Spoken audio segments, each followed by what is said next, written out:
All right. Hello, everyone, and welcome back to another episode of Disaster Class. I'm Jason Perez. And I am Wesley Long.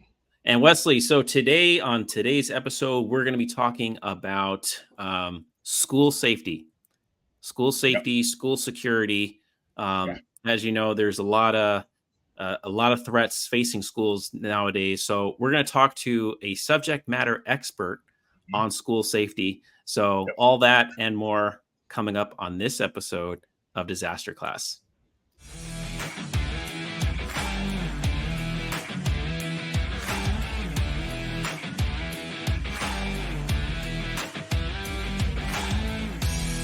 This episode of Disaster Class is brought to you by Safer Escape. When a fire happens, seconds count.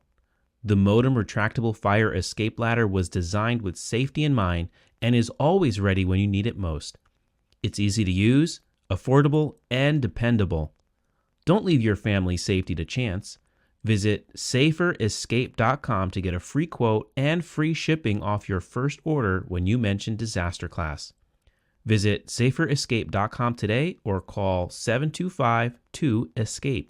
That's 725-2ESCAPE. All right, and welcome back to another episode of Disaster Class. And Wesley, I know what you that know, means. you know what that means. Yes. Class is now in session. Class is in session, and it's good to be back in session. Well, Yeah. today we are very excited because we have with us today Michael Madison with Awesome. us. He's a professional emergency management specialist and a new addition of the Instinct Ready team. So Yes. we're excited to have you with us, Mike, and welcome to Disaster Class. Good afternoon, guys. Thank you for having me. Awesome, Good to good. see you. We're excited to have you with us, Mike. So, so as we kind of mentioned already, so you're a professional emergency manager. Can you tell us a little bit about your background and experience and kind of the journey that led you here? Sure can. So I started my emergency service career at the age of 15 in fire and EMS Explorer Post in my hometown here in New York.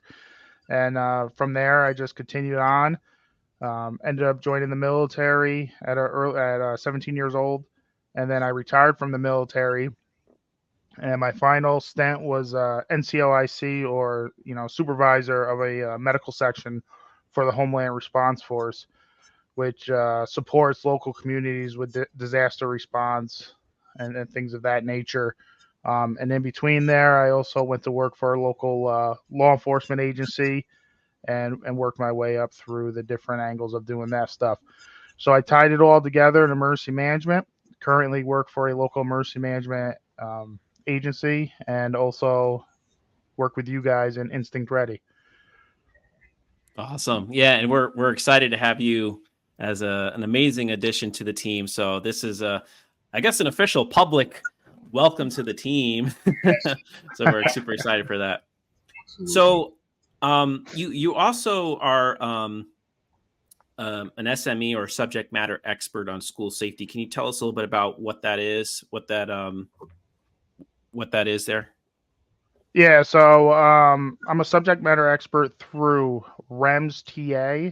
So that's Readiness and Emergency Management for Schools Technical Assistance, and that goes through the Federal Department of Education.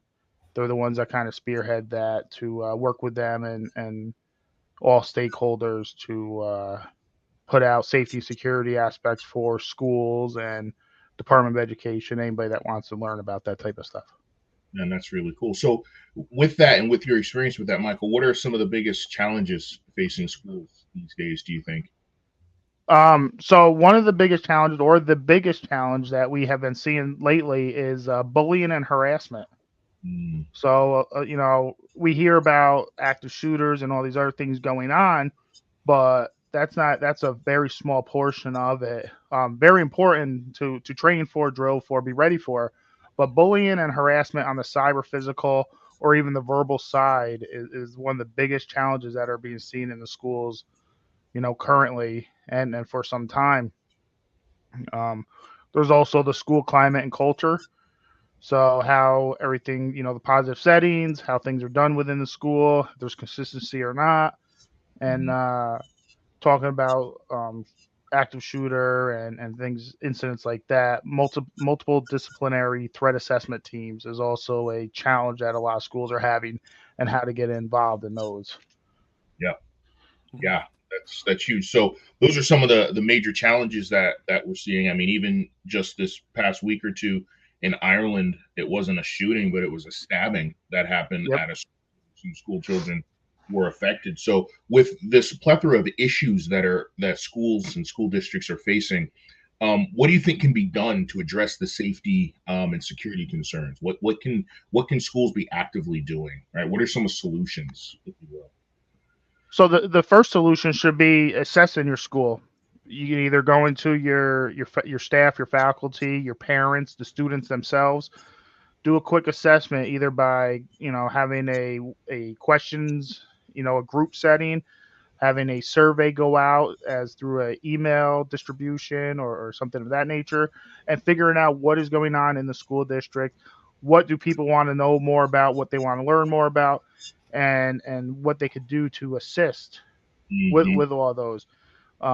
Just recently, over the summer, I was involved in a community school on climate and culture, and that's one thing that they did was they brought they had different sessions where they brought in the students, sat down with different age groups of the students for the school district, discussed what was going good, what was going bad, how do they perceive everything, what can the school do.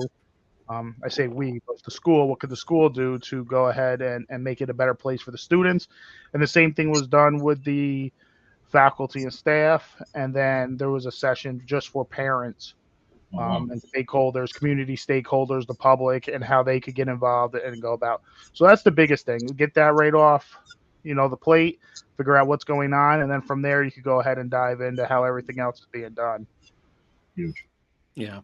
And I agree too. Like, yeah, that's like the fundamental first step is assessing that risk, getting in there, doing those threat assessments. How how do you feel the schools are currently equipped and ready to implement and start doing these assessments? Is this something that they're able to do on their own, like the existing school administration? Is this something that they're equipped to handle? They may be able to do it on their own, but the biggest thing is, do they have the staff to do it? And they ask in the questions. Biggest thing is getting the staff together, creating a committee, and going about doing it. And that's the hardest thing we're seeing, especially now. Staffing across the board for no matter what profession you're in is lacking, and we're starting to see it in a lot of the school districts. Also, we're lacking on school teachers, aides, custodial staff, lunch ladies. There's a lack in lunch ladies, bus drivers. There's been a big push for bus drivers nationwide. Usually they're retired personnel that now no longer want to work because of stuff that's going on in the world, and the pandemic and things like that was a big hit to that population. Yeah. Interesting. Yep. Yeah, that's a good point. Yeah, I mean it's true. I mean every industry, every sector has been affected by Oh staff yeah. shortages and everything. So yeah, and it's so I imagine going about this process to address these safety and security concerns is um, it's a big task. It's a big project, and so I imagine that probably it's a little bit overwhelming and challenging for school administrators to be able to take that kind of project on. Yeah, it definitely is. That's why they would bring in some folks to assist them and work towards that and be part of a committee and team. Yeah. Yeah, and I was speaking of that, Jason. One thing that we've noticed in a lot of the discussions that we've had with, the differences between like a K through 12 district and then a college or university settings, which is where a lot of our clientele is starting to come from. A lot of times in a K through 12, originally they're not even necessarily set up to have emergency management personnel.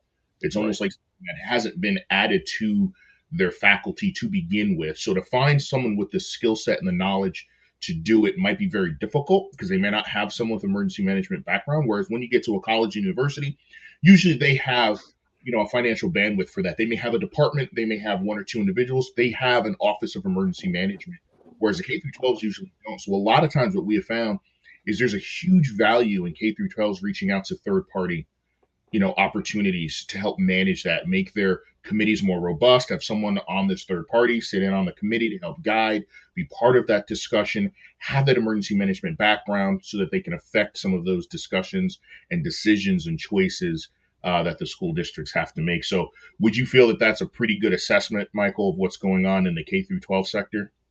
Yeah, it definitely is. And you brought up a great point that K through 12 is just your daily, everyday school, what you would think of as a school, where higher education is more in depth, like a business, and they have all the different aspects and that they could deal from. So there is no emergency management department, division, safety, safety division or anything like that in K through 12. But once you step foot into a higher education, that you have all those. You have law enforcement. Some even have their own fire departments, EMS agencies, things like that. So K through 12 relies on the community that they are embedded in. Yep.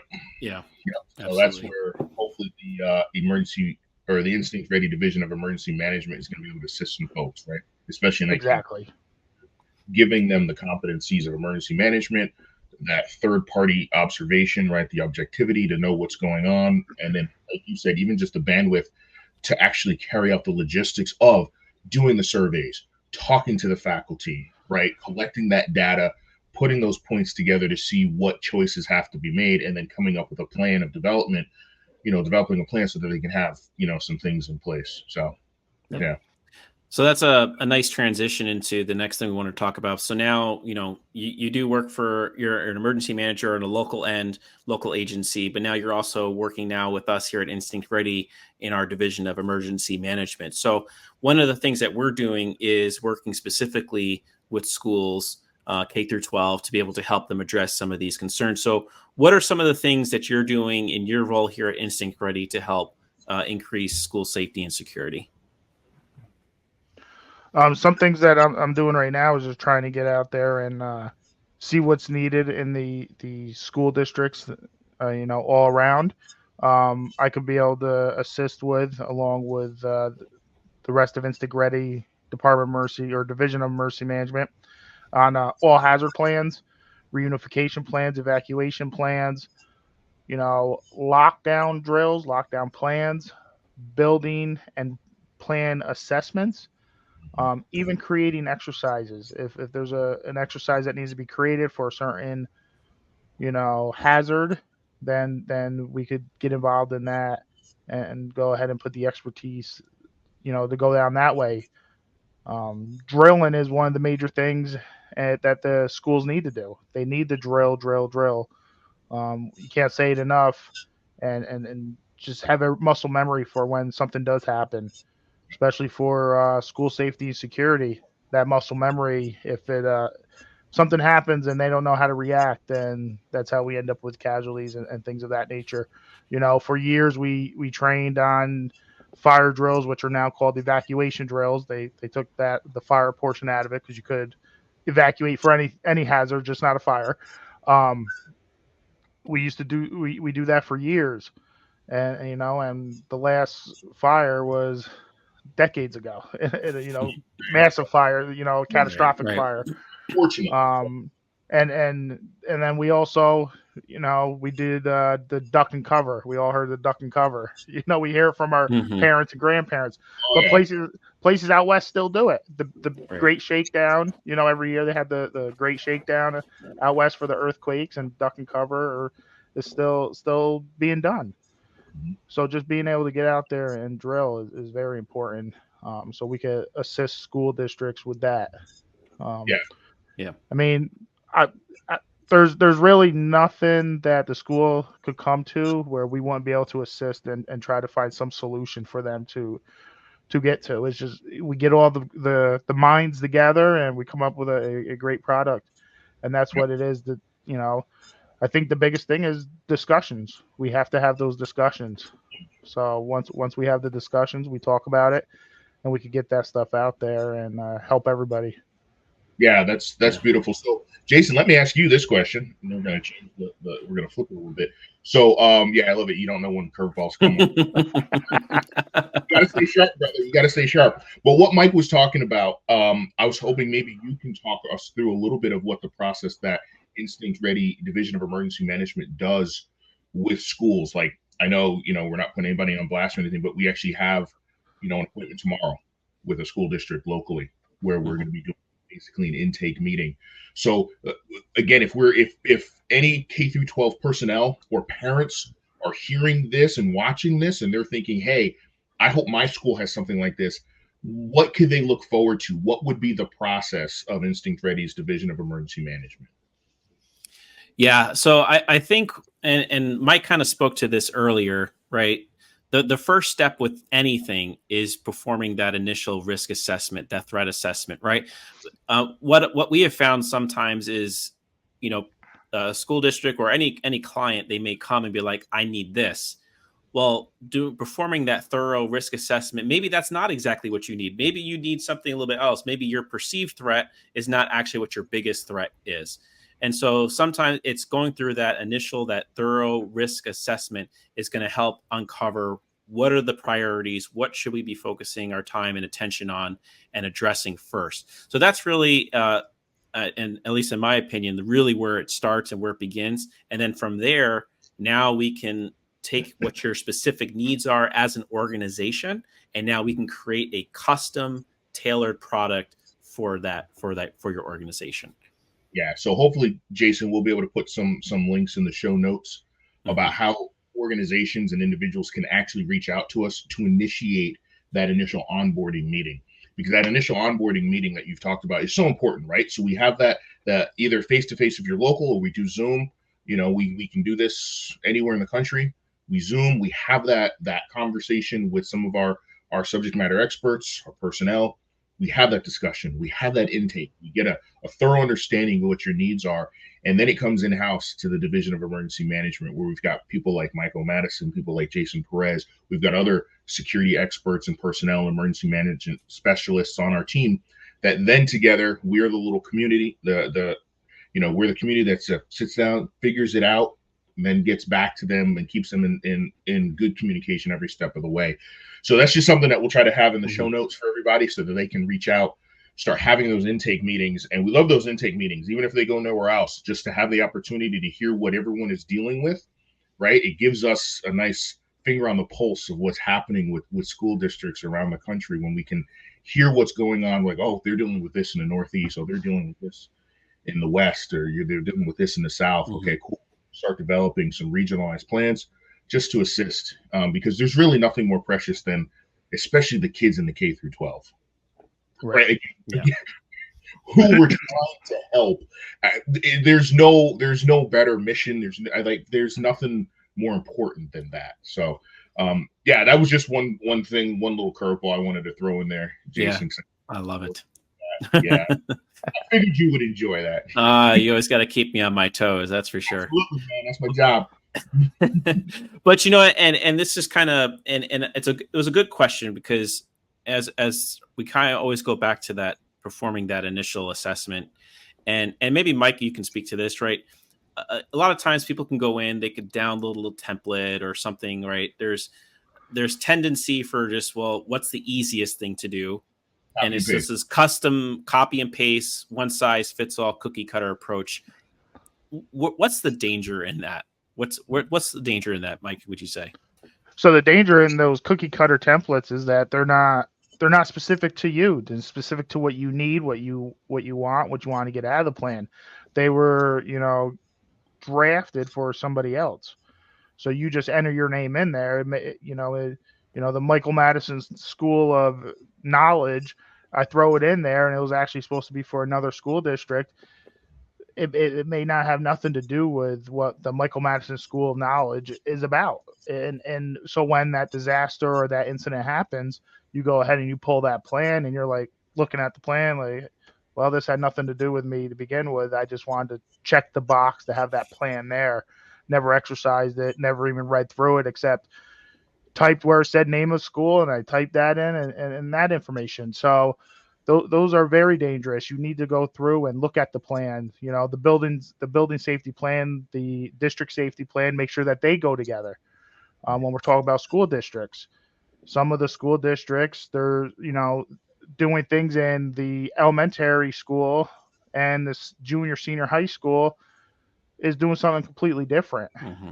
And that could be a result of that cookie cutter plan. The administration in one school wanted to check the box, so they just Googled and found a plan to add their name into, when the other school was doing the same thing, and they're two completely separate plans.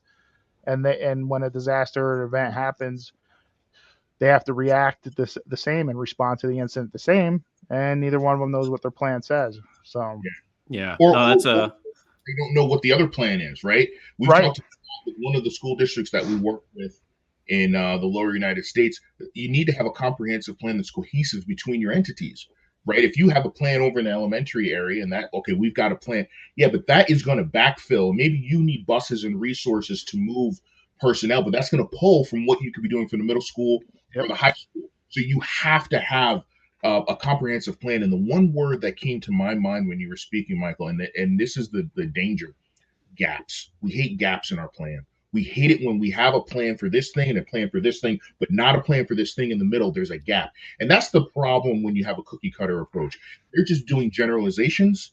They don't know your education levels. They don't know any special needs that you may have in your district. They don't know the numbers that you have. They don't know the number of buildings that you have. They don't know how many floors and stories those buildings are, right? There's so many things that you can't get from Google, that you need someone that's going to be able to walk the premises or look at the plans, the blueprints, look at that and say, okay, for this, here's what you need. There's a difference between one school that's one story that covers a certain amount of surface area, and the minute you've got a two-story school, now you've got twice as much surface area in the same footprint. There's a difference in what the plan and the execution is going to be. So again, the customization is just so important so that we can cover those gaps, and have a comprehensive plan that works again for the goal to just mitigate loss of life. And if we can do that, at the end of the day, that's all we want to do. Yeah. You know?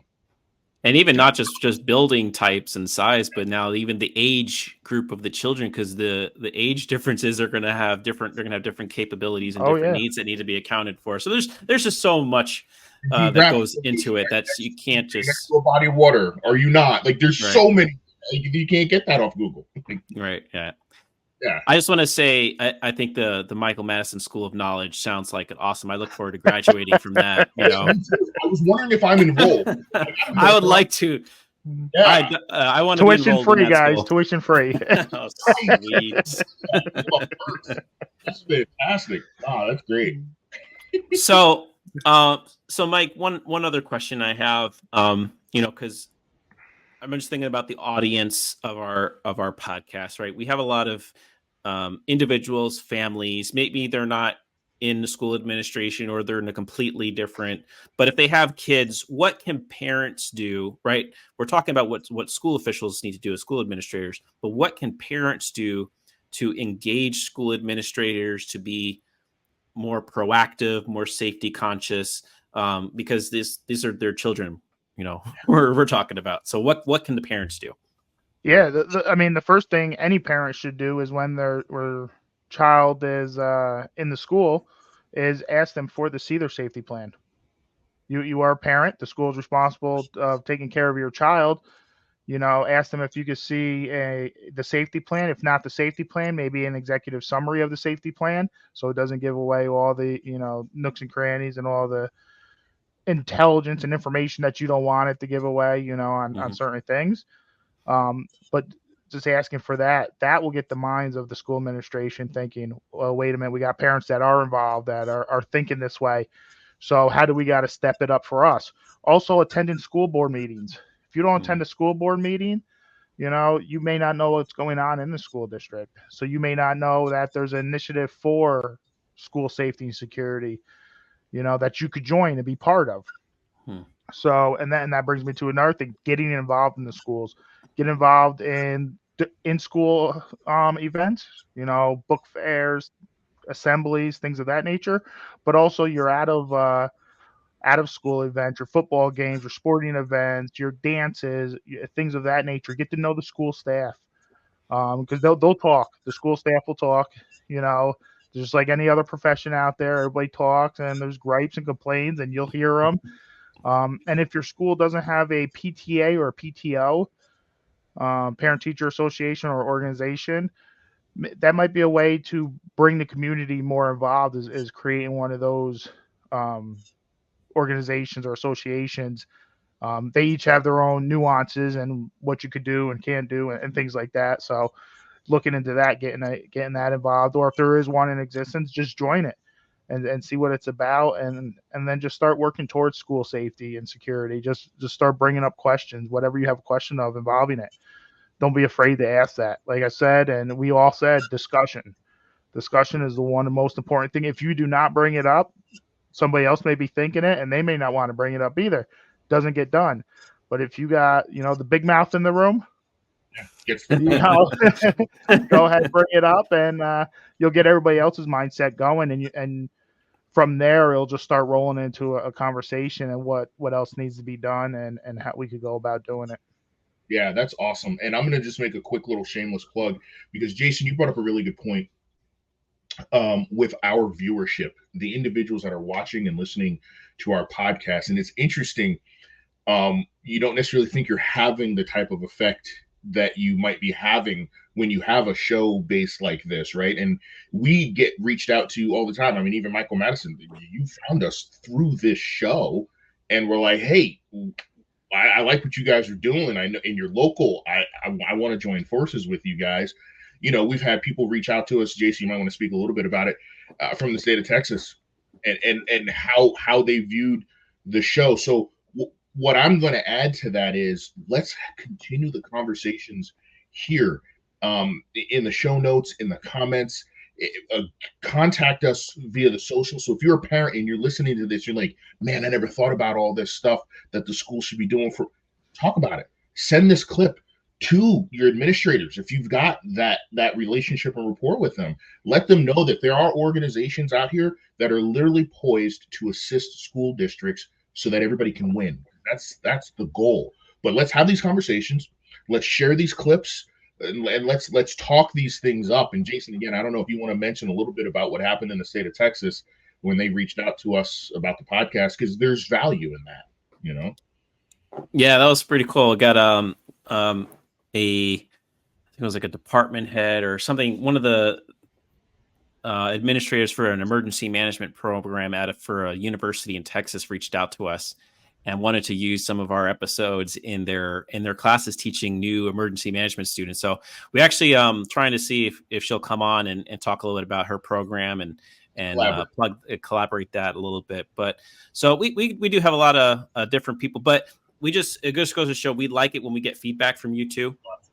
So if you have a question, especially regarding this episode, as far as how you can maybe engage your school administrators, if you want any feedback, any suggestions, or anything that we can do to help increase school safety and security, we're happy to be a resource there. So to all of our listeners, please always reach out to us, DisasterClass@instinctready.com. Ask your questions, and we'll be either myself, Wesley, or now we have Michael too, who would be happy to assist and maybe answer some of your questions. Awesome. Yep. Yeah. Well, really. Yeah. Well, this was a fun episode. Mike, was there anything else you wanted to plug or mention, or? No, nothing I can think of this time. I'm just happy to be aboard, ready to get working. And if anybody has anything, any of the listeners, feel free to reach out. Don't hesitate. Do not hesitate to reach out, because that's what we're here for. Absolutely. Yeah. Love it. Yeah. Thanks so much, Mike, for coming on. It was a blast having you, and hopefully we can have you on the podcast again. Definitely. All right. We'll see you. Yeah, he's good. He is top notch. He's quality, man. He's awesome. Yeah. We're very happy to have him on the team with us for sure. Well, Wesley, that was a fun episode. That's great. Yeah, I look forward to maybe seeing what else we can do with Mike in the future. Oh yeah. But before we conclude this episode of Disaster Class, Wesley, as always, there's homework. There is homework, friends. So please make sure you like, subscribe to Disaster Class, leave us a 5-star rating, give us a thumbs up, and comment about something that you learned or appreciated from this episode. We really love hearing from you guys. Yeah. And as always, if you have a question, you have a preparedness tip, a disaster story to share, send us an email at disasterclass@instinctready.com or send us a message on Instagram, Facebook, Twitter, or LinkedIn. And as always, doing so will put you in the running to be featured on the show and win some cool prizes. So thank you so much for listening to Disaster Class. Stay educated. Stay prepared. Stay equipped. We'll see you next time. Class dismissed.